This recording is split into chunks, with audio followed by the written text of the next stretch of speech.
Hey guys, and welcome back to the Inventory Remake series. In this episode, we'll set up the code for the drop button in the inventory, as well as the code for a little error message that will pop up whenever you try dropping an item that's set to be undroppable. We'll also likely use this error message for when the inventory is full as well, but I could be wrong. Anyway, let's get to the video. Starting in Inventory Client, recall that we have a variable set to a drop button in the inventory already. We'll be creating a function inside Inventory Client that will run whenever that button is pressed. We'll call this function dropButtonPressed, and it doesn't need any parameters. In the start function, we'll connect the function to the dropB.mouseButton1Click event, which fires every time the player presses the drop button. Inside the function, we'll add an if statement at the top that checks if the selected stack ID is equal to nil and returns if it is. Recall that the selected stack ID is the stack that the player has selected in the inventory UI and sees the info and description of, so we want to make sure there's actually a stack selected before moving on with dropping that stack.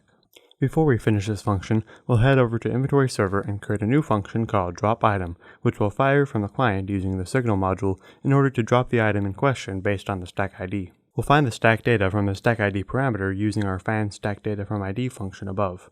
If no stack data is found, we'll return to prevent any errors regarding that.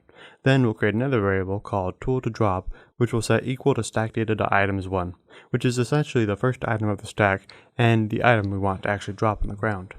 Checking our tools, remember the isDroppable attribute we added to them. We'll want to make sure we check this attribute as well in order to prevent players from dropping the undroppable items. We also stored this attribute inside the stack data, so we can just return if stackData.isDroppable isn't true. We'll create another variable called handle under tool2drop, setting it to the tool's handle assuming there is one. For this line to work, you'll want to make sure all of your tools have a handle. We'll define some character variables above this for the character and the humanoid root part, returning if either doesn't exist, such as if the player died. We'll then set the handle cframe property to the root cframe multiplied by a new cframe with an offset of -2 on the z-axis. A cframe is mathematically a 4x4 matrix, but conceptually a combination of the object's position and rotation, and multiplying the root cframe by -2 on the z-axis essentially just moves 2 studs in front of the character, which is where we want the item to appear when we drop it.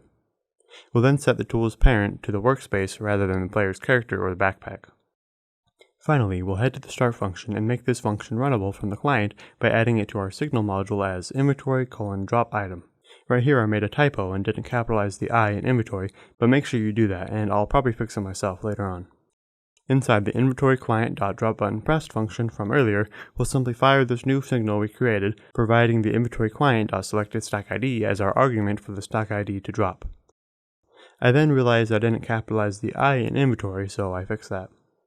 Now if we test the game, pick up all the items, and then try dropping one, you can see that the code works perfectly, and it's all great. Just kidding, we have an error. The error is a simple mistake on my part, as I forgot to provide the player as the first argument to inventoryServer.findStackFromID. Fixing that, we can pick up all the items again, and when we press the drop button, we can see that the item appears in front of us at our feet, which is great. It also unregisters from the inventory and removes it from the client display as well, which is also great. We can then even pick the tools back up and do it all over again. One thing I'll do, however, is make the tool go just a little bit further in front of my character by changing the -2 to a -3 or -4, which you can adjust as well if you'd like. We'll now remove all the tool items from the workspace, select the event item in serverStorage.allItems, setting its isDroppable attribute to false, and then copy and paste all these items back into the workspace. This will allow us to test if the isDroppable attribute actually works or not. We can pick up all the items as usual, but now if we select the event item and try dropping it, we can see that it does absolutely nothing, which is essentially what we programmed it to do. This, however, isn't the most intuitive thing for players, so we'll create an error text to display that the item is undroppable, and later on when the inventory is full as well. We'll add this text inside the inventory frame inside inv and hotbar and name it error.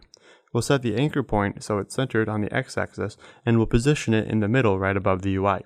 We'll change the size so it's a bit wider, and then we'll put a sample text for now just to see how it looks with a longer message.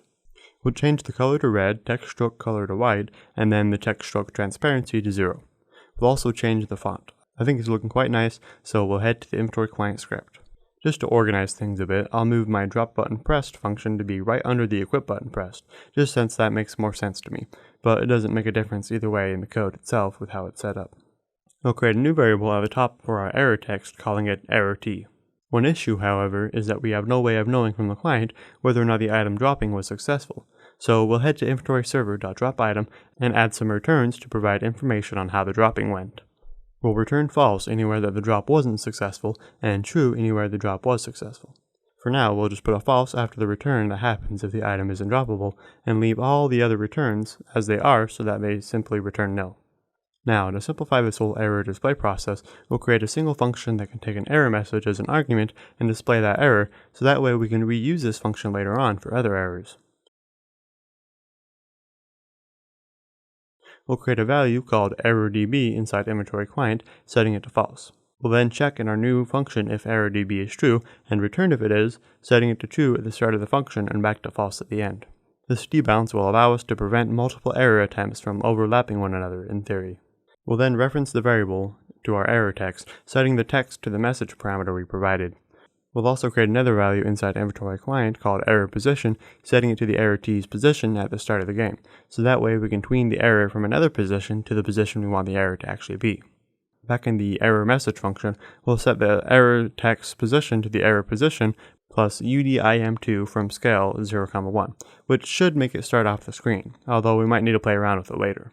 We'll then set error_t.visible to true after changing its position, and then tween the error text position to the error position value using whatever easing direction and style you so desire. I'll also create another value inside inventory client called error time for the time that the error should last, and we'll set the tween duration to be 1/4 of that time. At the top of this function, we'll create a new janitor object to help us clean up the changes we made to the error text when the error goes away. After tweening the position, we'll give the error janitor a chore to tween the error text to be invisible as if it were fading away. In order to tween the transparency of a UI object, however, we'll need the tween service, which we'll define at the top of our script as TS for short. Back in our janitor chore, we'll create a new tween with the error t object, a tween info specifying to have the tween take 1/4 of the error time, and then using whichever style and direction you want. We'll then create a table as the final argument to specify what properties to tween, specifying to set text transparency and text stroke transparency both to 1, making the text invisible. We'll then play the tween.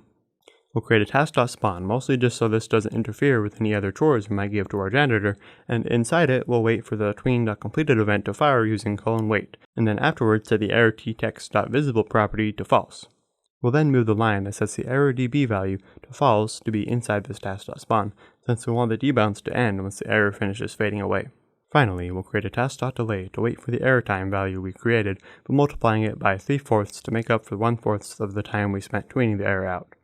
Inside this task.delay, we'll run the error janitor's clean method to run the function we gave to the janitor. Finally, we'll make use of the return false we added in the inventory server's drop function by setting a variable called success to the result of our fire to the signal module. The only issue with this is that we need to invoke the signal module rather than firing it so that we can actually get the return value from the function that runs, but I forget to do this until later. We'll create an if statement with a condition not success running the error message function we just made with the message you can't drop the item. We'll actually change this condition to be success equals false instead of just not success, however, since we don't want to include cases where success is nil rather than false. If success is nil, then that means the issue that stopped the item from dropping is another issue entirely, rather than that the item simply isn't droppable. In this case, we'll give another error message which says something went wrong. I missed a few steps though, so when we test it, there are some issues with it, and it says something went wrong and never shows up again. We can still drop our other items though, so at least we didn't break the dropping item code, right? Back in the inventory client.errorMessage function, I then do a dumb thing and add divided by 4 after the error t in our tween, which doesn't make any sense, so don't do that. But I change the times 3/4 in the task.delay to times 1/2 instead, which does make sense since we also have to account for the time it takes for the error text to tween out if we want the total time to be 2 seconds. Back in the UI, I then move the error text label outside of the inventory frame and directly into the GUI instead. This is because this makes it easier to actually position the error off the screen using scale, since scale is based on the parent, which was previously the inventory frame rather than the screen GUI. I'll change the anchor point back to 0.5, and then reposition and scale the error text back to how it kind of was before I changed where it was located. Back in the inventory client module, we'll update our error t variable to the new location that we have our error text in. I'll also move it back up under the top little chunk of variables for organizational purposes. I then head to the inventory client.dropButtonPressed function and essentially switch the two parts of the if statements because I was wondering if the order was the reason it was displaying the wrong text, although I don't think the order actually has anything to do with it. I eventually realized that I also never returned true in the case that the item dropping was successful, and so we'll do that as well, since otherwise it'll just always give an error even if it drops correctly. I also finally realized that I never changed my signal.fire server to signal.invoke server. This is important because in my signal module, fire server uses a remote event and invoke server uses a remote function. And we can only get the return value if we invoke a remote function, which in this case with my module means using invoke server instead. This was likely the reason our code was giving us the something went wrong message instead of you can't drop the item when we tried dropping the event item object. Here I also realized that the text label isn't tweening in from the right direction, and so I'll change the starting position in the error message function to add -0.5 to the y-axis rather than 1. Before peace is fully restored to our code, however, I still have yet to realize that dividing a text label by 4 doesn't make sense, so let me do that really quick as well. And finally, we're making some progress. The error message comes in from the right direction, it says the right thing, and we don't get any errors. There's still the issue of it only showing up the first time, however, which is because we never set the text to be visible again after tweening it to be invisible. Right when we first tween the error out, we'll set both the text transparency and text stroke transparency back to 0 to ensure that they can be seen. Now you can see that the code lets us drop all of our items except for our event item, for which it gives us a little error message each time we try to drop it saying that we can't. Well anyway, now that peace has been restored to the world, or in other words, our code, then that will be the end of this episode. Remember that if you ever want to download the files for this series or any of my other videos, you can purchase a membership on both YouTube and Patreon for just $2.99 a month and join the Discord server for access to all that. Additionally, I offer up to 1 to 2 hours a week of one-on-one tutoring for the higher 2 tiers that you can purchase. During that time, you essentially have me for an hour or two to help you with whatever you want in your own projects or whatever else you might want. Nonetheless, I hope you enjoyed the video and I'll see you next time.